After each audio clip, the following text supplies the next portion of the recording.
Math solutions for everyone. आज से हम मैथमेटिक्स पार्ट सेकंड स्टार्ट करेंगे। लास्ट लेक्चर तक हमने मैथमेटिक्स पार्ट फर्स्ट का फर्स्ट चैप्टर लीनियर इक्वेशंस इन टू वेरिएबल और मैथमेटिक्स पार्ट फर्स्ट का सेकंड चैप्टर क्वाड्रेटिक इक्वेशन, ये दो चैप्टर्स हमने कंप्लीट कर दिए हैं। आज से हम मैथमेटिक्स पार्ट सेकंड, जिसे हम ज्योमेट्री भी कह सकते हैं, तो ज्योमेट्री का पहला जो कि बहुत ही इंपॉर्टेंट है आपके लिए, इस साल में तो आपके लिए इंपॉर्टेंट है ही, आगे जाकर भी आपको इस चैप्टर का यूज बहुत करना पड़ेगा। तो हम स्टार्ट करेंगे आज सिमिलैरिटी में आज हम कुछ बेसिक कंसेप्ट देखेंगे। तो हम स्टार्ट करते हैं पहला पॉइंट, जो कि आपको ऑलरेडी मालूम है। आपको मैं सिमिलैरिटी में एक बात कहना चाहूंगा जो कि आपको ध्यान से देखनी होगी। आपको सबको ट्रायंगल मालूम है, ट्रायंगल ABC या फिर ट्रायंगल LMN या फिर ट्रायंगल XYZ,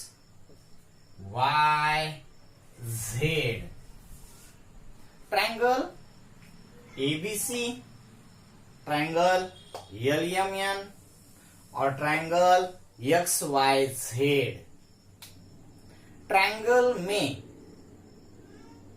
क्या बातें होती है वो आपको मालूम है। जैसे कि इस ट्रायंगल में तीन साइड्स है, एक साइड AB साइड, A से B तक साइड है, A इज अ वर्टेक्स, ये क्या है ट्रायंगल का वर्टेक्स, B ट्रायंगल का वर्टेक्स, C भी ट्रायंगल का वर्टेक्स है। साइड AB, पहली साइड इस ट्रायंगल में साइड AB, दूसरी साइड BC, तीसरी साइड AC। तीन साइड्स है आपके पास, जो कि आपको ऑलरेडी मालूम है। इसमें भी तीन साइड्स है, साइड LM, साइड MN और साइड LN। इसमें भी तीन साइड्स है, side XY, side YZ, side XZ। अब इसमें और तीन बातें आपको मालूम है। Angles, angle A, angle A इस तरीके से आप लिख सकते हो, सिंगल वर्टेक्स, या फिर आप ऐसे एंगल तो आपको मालूम ही होगा, एंगल BAC, एंगल BAC, इसको सिंगल वर्टेक्स में भी लिखा जा सकता है, या फिर एंगल BAC यानी एंगल A ही होगा, ये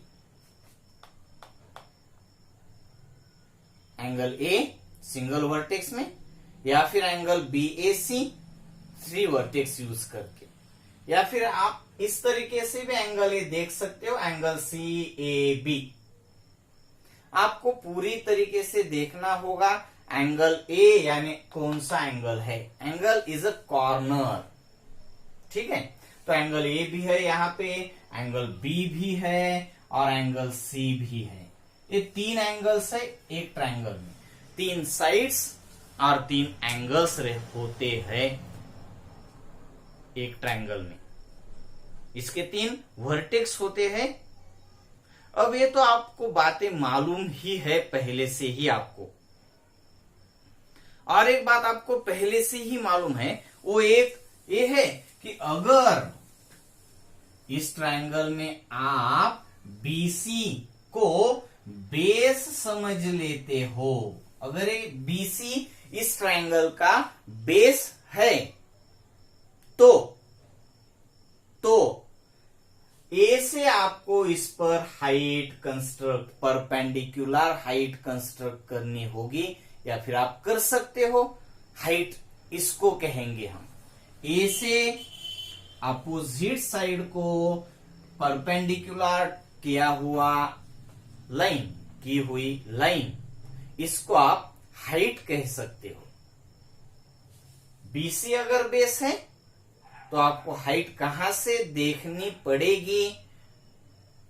जिस वर्टेक्स के अपोजिट में साइड है, उस वर्टेक्स से आपको साइड पर परपेंडिकुलर कंस्ट्रक्ट करना पड़ेगा, और उसी परपेंडिकुलर को आप इस ट्रायंगल की हाइट है ऐसे समझ सकते हो या फिर कह सकते हो। बीसी अगर बेस है तो हाइट कहां से आनी चाहिए? वर्टेक्स ए से, ए पी कहते हैं हम यहां पे, चलेगा।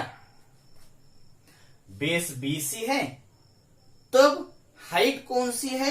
एपी। तो आपको यहां पे एक बात ध्यान में लेनी चाहिए होगी, जो ये है कि बेस और इसकी करस्पॉन्डिंग हाइट है। जैसे कि मैंने अगर यहां पे कह दिया कि अगर ये एसी बेस है, सपोज कर दिया कि इस ट्रायंगल का बेस एसी है, या फिर बेस एबी भी हो सकता है इस ट्रायंगल का, मगर जब हम बेस एसी है ऐसे समझ लेंगे तो आपको एपी उसकी हाइट है ऐसे करस्पॉन्डिंग हाइट की वजह से आप इसको हाइट नहीं कहेंगे। कब? जब एसी हाइट होगी, बेस होगा, तो आपको हाइट कहां से देखनी चाहिए? तो बी से आप हाइट देखेंगे। यानी आप समझ सकते हो कि अगर मैंने एसी को बेस सपोज कर लिया तो मुझे इस ट्रायंगल की हाइट कहां से देखनी होगी? बी वर्टेक्स से। B Q is the height of triangle. But when, कब? जब एसी क्या है? बेस है, तब आपको बी से, एसी जब बेस है तब आपको बी से हाइट देखनी होगी। हाइट यानी परपेंडिकुलर, बी वर्टेक्स से अपोजिट साइड एसी पे कंस्ट्रक्ट किया हुआ परपेंडिकुलर, इसको आप हाइट कह सकते हो। बेस करस्पॉन्डिंग ही हाइट आपको देखनी होगी। बेस कौन सा है? बेस एसी है, तो इसके करस्पॉन्डिंग हाइट एपी होगी क्या? नहीं, एपी हाइट है, मगर कब है? जब बेस बीसी आप समझ सकते हो। अगर बीसी बेस है तो हाइट बी क्यू होगी क्या? नहीं होगी। बी क्यू हाइट होगी कब? जब एसी बेस होगा। और तीसरी भी आप साइड बेस समझ सकते हो, साइड ए बी। आप अगर आपने समझ लिया कि साइड ए बी बेस है तो आपको परपेंडिकुलर कहां से कंस्ट्रक्ट करना पड़ेगा? सी से। और ये सी आर, ये आपका परपेंडिकुलर हो गया। तो आप यहां पे भी कह सकते हो, अगर ए बी बेस है तो उसकी करस्पॉन्डिंग हाइट सी आर है। बहुत ही अच्छे तरीके से आपको इसको देखना है। बेस और उसकी करस्पॉन्डिंग हाइट, बेस और उसकी करस्पॉन्डिंग हाइट। और आपको जिस जिस ट्रायंगल का बेस और करस्पॉन्डिंग हाइट मालूम होती है, उस ट्रायंगल का आप एरिया फाइंड कर सकते हैं। तो एरिया का तो हम आगे जाके देखेंगे, मगर यहाँ पे आपको एक बात बहुत जरूरी वही कहूंगा मैं कि ट्रायंगल में अगर आपने बीसी बेस देख लिया तो आपको हाइट जो देखनी होगी वो आप कहां से देखेंगे, तो ए वर्टेक्स से हाइट आप देख सकते हो। ठीक है, अगर आपने एसी को बेस समझ लिया है, एसी बेस देख रहे हो, तो आपको हाइट बी वर्टेक्स से कंस्ट्रक्ट करनी पड़ेगी। बी क्यों हाइट होगी, जब एसी आपका बेस होगा। अगर आपका बेस ए बी है तो आप सी से हाइट कंस्ट्रक्ट करेंगे परपेंडिकुलर, और उसको आप उस सीआर को आप हाइट कह सकते हो, वो होगा आपका हाइट। मगर कब, जब आपके पास ए बी क्या होगा, बेस होगा। इसी तरीके से आप ट्रायंगल एल एम एन में भी देख सकते हो। ट्रायंगल एल एम एन में ये तो एक्यूट एंगल था, इसलिए आपको बेस और हाइट तीनों भी अलग अलग दिखाई देते होंगे। ये है राइट एंगल, तो राइट एंगल में राइट ट्रायंगल, सॉरी एंगल नहीं, राइट ट्रायंगल, ये राइट एक्यूट ट्रायंगल था। एम एन अगर बेस समझ लेते हो, एम एन को अगर आप बेस सपोज करते हो, तो आपको हाइट कहां से कंस्ट्रक्ट करनी पड़ेगी, तो एल से ऑलरेडी है यहाँ पे। अगर आपका एम एन बेस है तो उसकी करस्पॉन्डिंग हाइट कौन सी होगी, एल एम। अगर आपने एल एम को बेस समझ लिया तो आपकी हाइट कहां से आएगी, एन से, तो N M is the height of base L M. यानी कंस्ट्रक्शन में आपको यहां कुछ करना नहीं पड़ेगा राइट एंगल्ड ट्रायंगल में। ठीक है, मगर ये तीसरी साइड अगर आपने बेस है समझ लिया, सपोज कर लिया alien is the base of triangle, तो आपको परपेंडिकुलर कंस्ट्रक्ट करना पड़ेगा, और आप वो कहां से करेंगे, एम से। M T is the height of triangle, but when, क्यों, जब एल एन बेस होगा तब एम टी हाइट हो जाएगी। एम टी आप आगे देखे या फिर नहीं देखे, क्योंकि हाइट तो इतनी है, हाइट की लेंथ यहां तक ही हम एम से टी तक ही लेंगे। अब ये हो गया राइट एंगल्ड ट्रायंगल में। इसी तरह से आपको ऑब्ट्यूज एंगल्ड ट्रायंगल में भी देखना है, और यहां पे आप ठीक से देख लीजिए। एक्स वाई साइड है, वाई जेड साइड है, और एक्स जेड साइड है, तीन साइड्स है। ये वाई जेड अगर हमने साइड सपोज कर ली तो आपको एक्स से परपेंडिकुलर कंस्ट्रक्ट करना पड़ेगा, इसलिए हम इस साइड को प्रोड्यूस करते हैं, बढ़ाते हैं, और इस पर एक्स से परपेंडिकुलर जो आप कंस्ट्रक्ट करेंगे, यक्स यम चलेगा।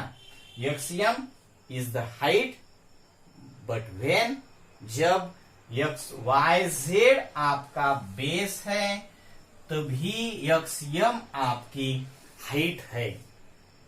एक्यूट एंगल ट्रायंगल्स में तीनों भी हाइट्स ट्रायंगल के इंटीरियर पार्ट में है, मगर ऑब्ट्यूज एंगल्ड ट्रायंगल में वैसे नहीं। क्या है ऑब्ट्यूज एंगल्ड ट्रायंगल में, वाई जेड बेस अगर आपने देख लिया तो उस बेस की हाइट ट्रायंगल के एक्सटीरियर पार्ट में है। इसकी तो है, हम दूसरे साइड की भी देख लेंगे और तीसरे साइड की भी देखेंगे। दूसरी साइड हम देखते हैं एक्स जेड। अगर हमने एक्स जेड को बेस सपोज कर लिया तो आप उस बेस के लिए करस्पॉन्डिंग हाइट कहां से देखेंगे, तो y, इस वर्टेक्स से आपको हाइट देखनी पड़ेगी, और ये इस तरीके से आप देख सकते हैं। ये तो नहीं होगी, क्योंकि हाइट जब चाहिए आपको तो परपेंडिकुलर हाइट देखनी होगी।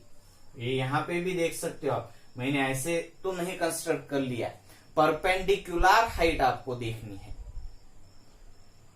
ठीक है, तो y से परपेंडिकुलर यहां तो नहीं आएगा, तो ये इसको मैं हाइट नहीं कह सकता, इसको कह सकता हूं क्योंकि ये परपेंडिकुलर है, यहां पे राइट एंगल कंस्ट्रक्ट कर दिया है।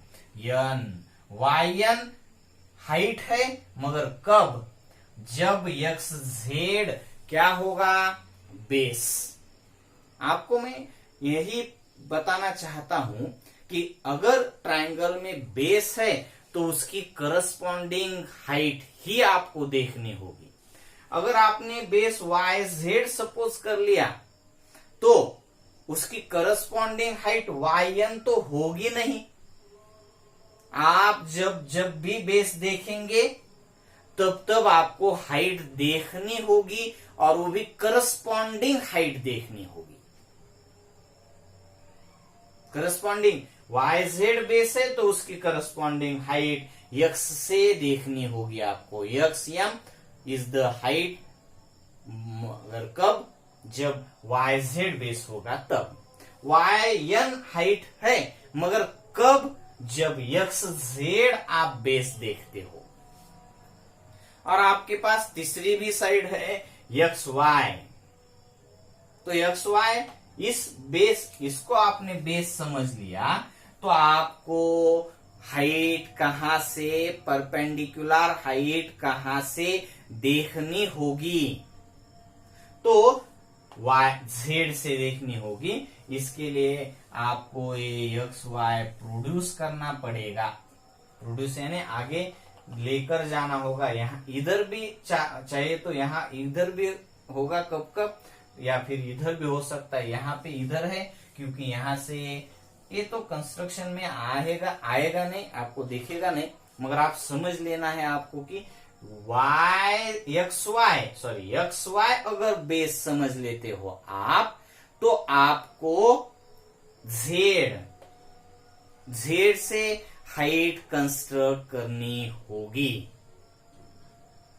तो मैं आज के लेक्चर में आपको इतना ही बताना चाहता हूं कि ट्रायंगल है तो ट्रायंगल के 3 साइड्स होते हैं, 3 वर्टेक्स होते हैं, 3 एंगल्स होते हैं।